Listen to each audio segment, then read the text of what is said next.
aí, meus amores, tudo bem com vocês? Eu sou a professora Renata Fex, estou professora de matemática da plataforma Gonçalves Dias e nesta aula, lembra qual é o objetivo? Gente, nós estamos estudando matemática, mas voltada para a primeira série. Nós já iniciamos o estudo relativo à teoria dos conjuntos, então nós já vimos alguns conceitos, algumas ideias, né, as noções primitivas, como foi apresentado para você em outras aulas, relativas a conjunto, elemento e a pertinência entre elemento e conjunto.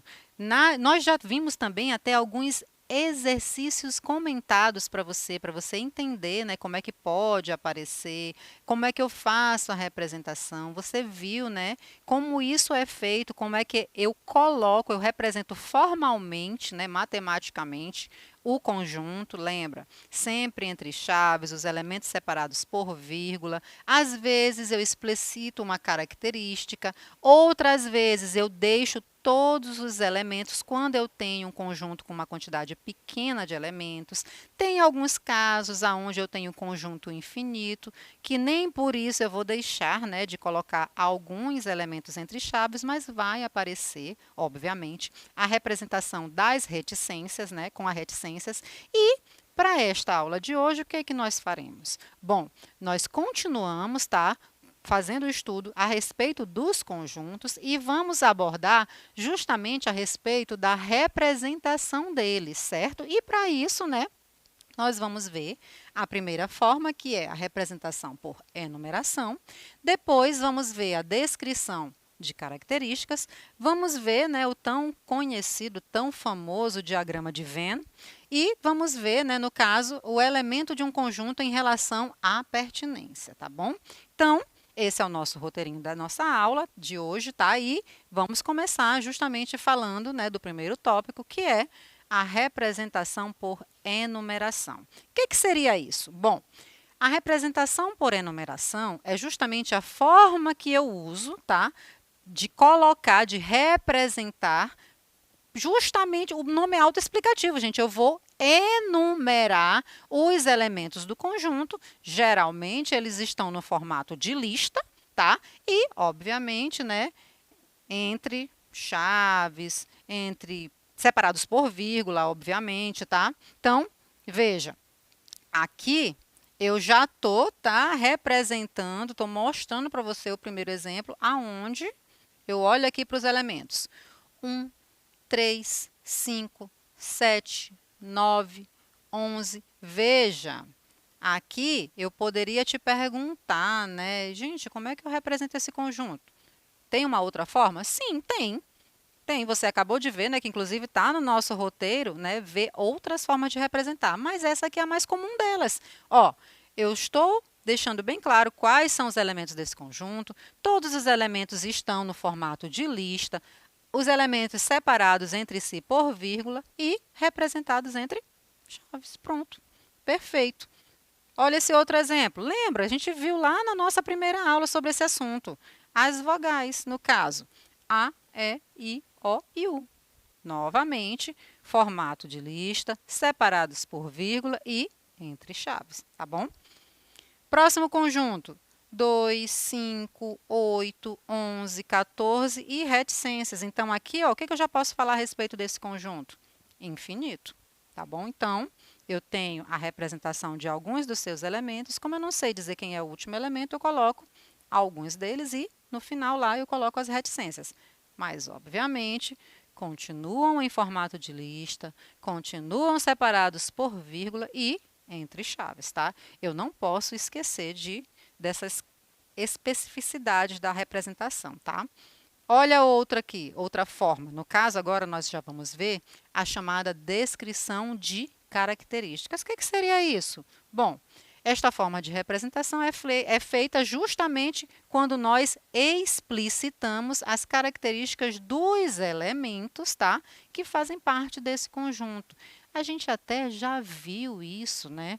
A gente já comentou sobre isso lá na nossa primeira aula, tá bom? Onde a gente viu que eu falo uma característica e mostro alguns elementos. Lembra até o exercício que nós fizemos, justamente onde nós tínhamos as cidades que já foram capitais do Brasil. Lembra que eu disse para você que a gente precisava do auxílio aí de professor de outra área, porque a professora de matemática não consegue lembrar de todas essas coisas, lembra? Brincadeiras à parte, tá? Mas vocês têm aí um professor, tá? Excelente de história. Sabe, assistam, é maravilhoso assistir essas aulas, tá? Muito bom mesmo. Então, aproveitem bastante, tá bom? Bom, vamos por exemplo. Lembra que aqui, ó, descrição de característica também tá. Esse formato de descrição ele é autoexplicativo. Eu estou deixando bem claro a característica dos elementos do conjunto, justamente para que eu consiga representá-lo, tá bom? Então veja, seja x o conjunto dado por x é um número positivo múltiplo de 5. Ora, se alguém chega para você e diz assim, ó, eu tenho um conjunto X, onde nesse conjunto o número ele é positivo e ele é múltiplo de 5. Automaticamente você já reflete aí, já consegue até identificar os elementos que fazem parte desse conjunto. E aí, eu só te faço aquela pequena perguntinha. Esse conjunto aqui é finito ou é infinito? Você vai colocar reticências ou não vai colocar reticências?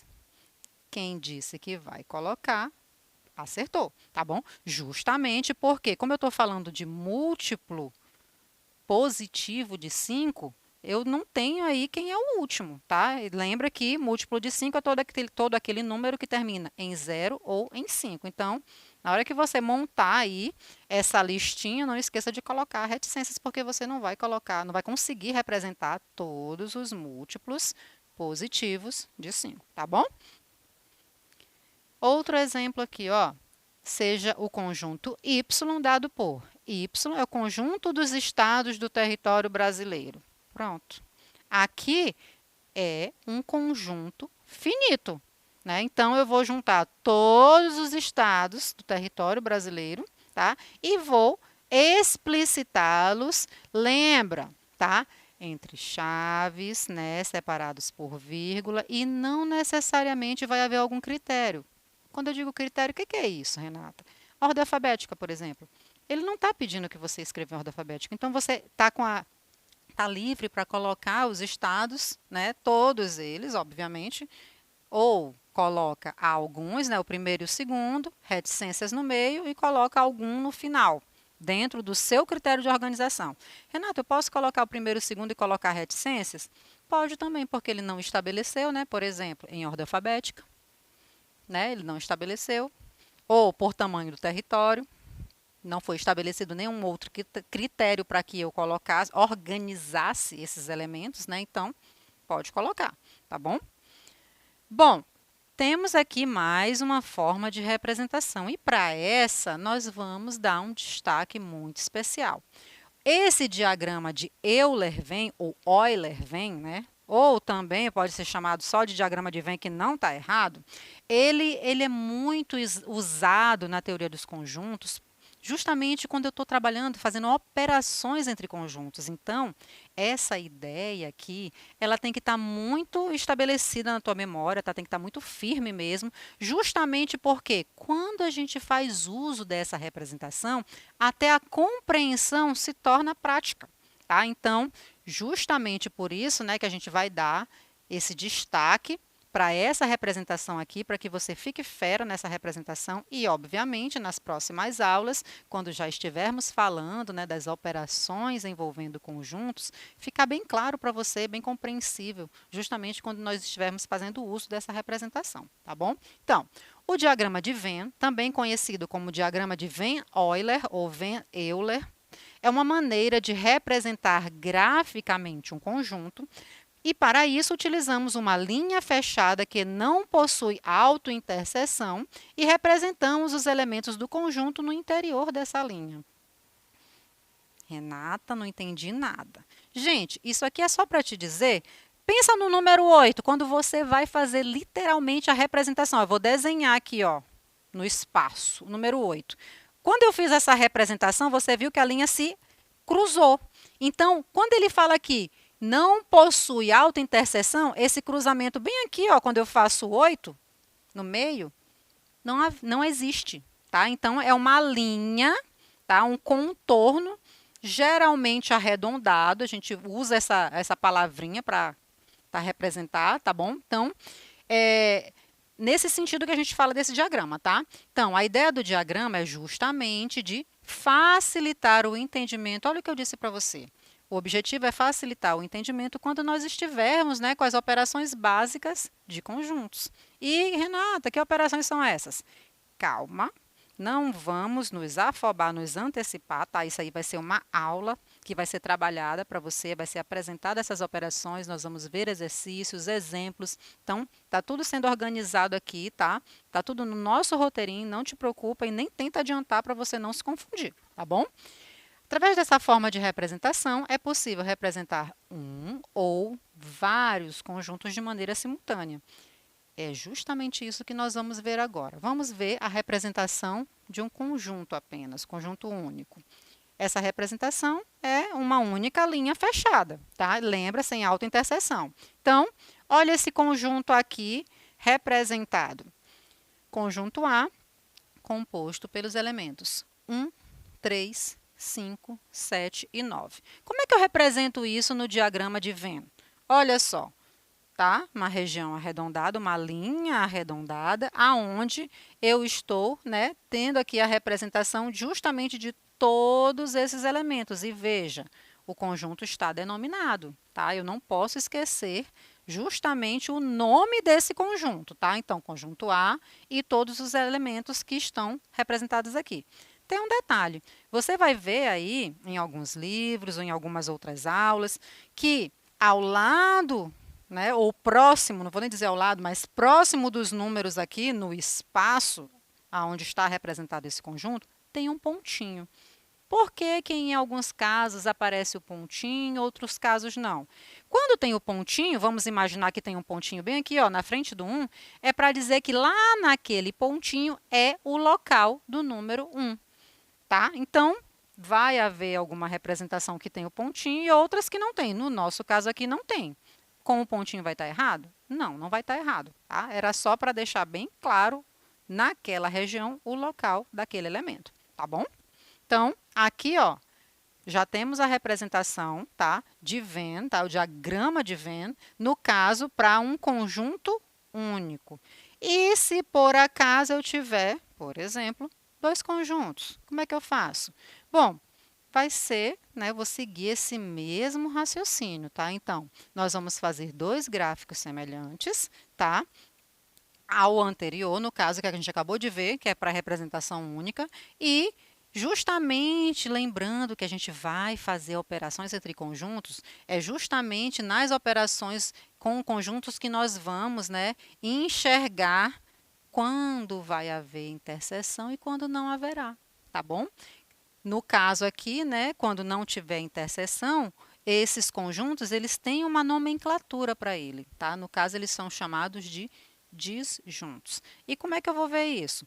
Vai depender dos elementos que fazem parte dos conjuntos, justamente para que eu possa representar, né, quando há interseção ou quando não existe, tá bom? Então, vamos ver aqui, né, dois exemplos, tá? No caso, eu tenho neste exemplo aqui esse conjunto, o conjunto A, formado pelos elementos, as letrinhas A, B, C, D, E e F, conjunto A. E o conjunto B, D, E, F, veja, ó, faltou a vírgula, então aí no teu material coloca a vírgula. Lembra que os elementos precisam estar separados por vírgula. Então, D, E, F, G, H, I. Perceba que aqui nesses dois conjuntos nós temos elementos, né, que aparecem tanto em um quanto em outro. Significa dizer o quê? Significa dizer que existe uma interseção. E essa interseção, ó, está representada aqui, ó, justamente um conjunto, né, se entrelaçando com o outro, tá? Mas está muito claro aqui para você quem é o conjunto A, até representado em uma outra cor, tá? Ó, aqui em azul, certo? E os elementos do conjunto A, quais são? As letras A, B, C, D, E, F, tá? D, E e F, beleza. Todos eles representados aqui. E o conjunto B? Ora, como eu tenho elementos em comum nesses dois conjuntos, que são D, E e F, Foi justamente por isso que apareceu essa interseção, tá? E os demais também são colocados aqui. E, digo novamente, o conjunto B está muito claro aqui para você quem é. Você consegue enxergar separadamente os dois conjuntos, tá bom? Então, essa aqui é a representação aonde eu tenho elementos em comum, tá bom? Outro exemplo, veja agora aqui o conjunto C e o conjunto D. Conjunto C é formado pelos elementos A, B, C e D. Então, você já sabe, tem a representação lá do conjunto, onde eu vou colocar dentro dele esses elementos aqui. Olha para o conjunto D, é F, G, H. Tem algum elemento que se repete no outro conjunto?